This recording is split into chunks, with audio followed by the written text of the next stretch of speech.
Chapter 2, Success Celebration, Part 11, continued from Part 10. What? Mocked Angad. Bringing rasgullas? See, it is very simple. First you... Eesh, no. Arithe laughed aloud this time. What I'm talking is, her lovely, wanted to know gaze got transfixed at Angad. You, being so lively, making everyone happy, being so non judgmental, standing up for everybody in need or otherwise. How? Suddenly, the smile curve on the Angad's face vanished. He felt a soft hand press on his right shoulder, which was Arithe's, who looked at him with an unconscious, doubtful gaze. Angad got himself lost in certain doubts, it seems. Willem's pass out seems interesting, isn't it? Said Angad. Arithe looked at Angad in surprise. Handsome basketball dude, Willem's pass out, a perfect lively lad. These things are quite cool and happening to see in a guy. I mean, in general. Angad's eyes had gone moist by then. He turned around and one could hear his sobs. Arithe immediately turned around as well to face her always vibrant companion, who seemed to be stood there sulking as if someone refused to wind him up. But it was more serious than Arithe could think of. Angad looked at Arithe and gave a rainbow smile, then again dived into the sea of thoughts, where there was a high turmoil indeed.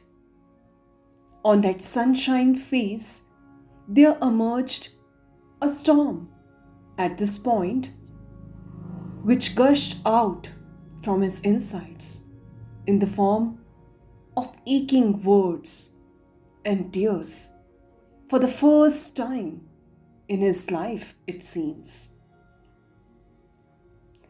I didn't want to leave Mumbai, didn't want to go to Dehradun.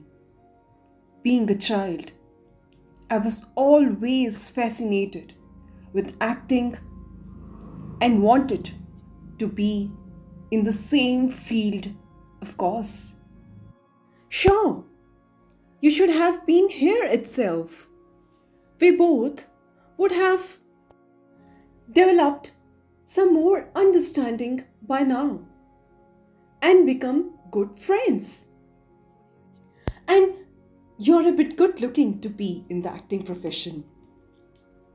Arithe spoke out in a flow of emotions.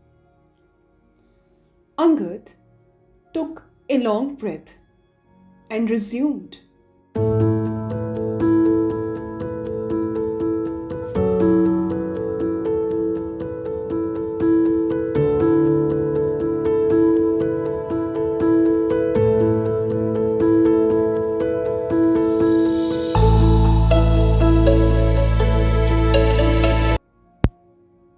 It was Mom's decision. His eyes were down in despair, with head tilted on the left. Arithe's gaze was still questioning Angad, who felt a lump in his throat. She didn't want me to see the hell in the house daily.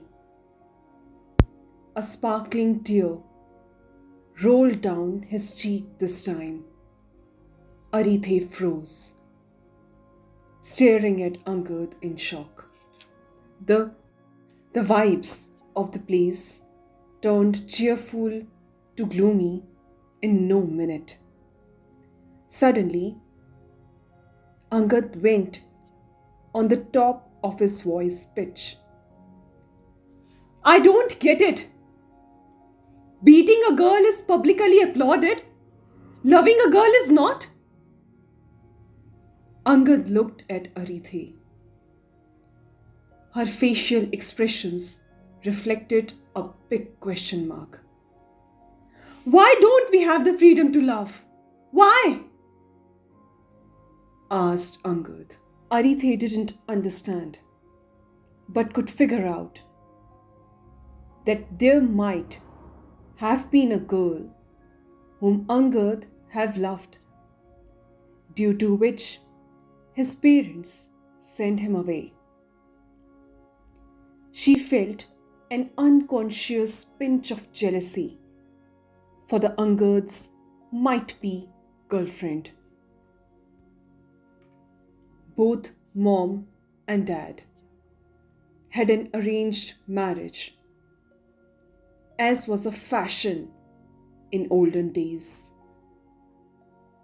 My dad loved someone else, a girl he met in college. It was love at first sight.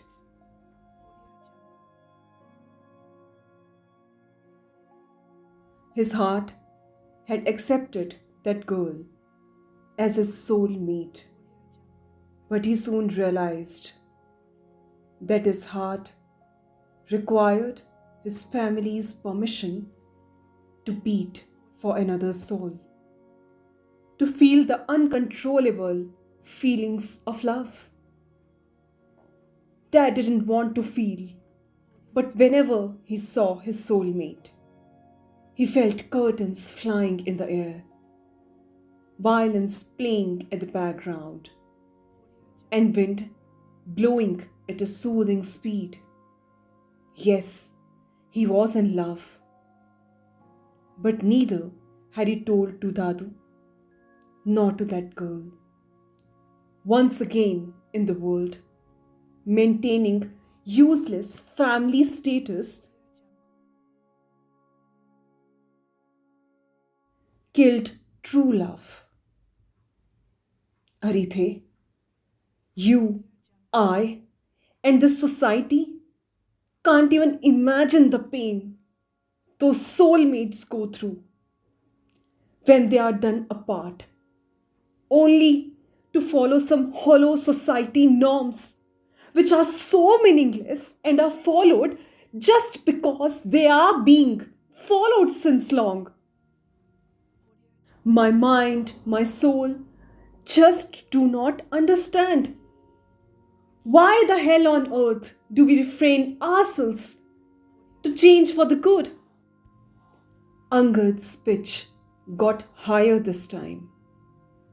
Arithe imagined if their conversation was being heard outside by anyone curious, as former was in full revolutionary mood.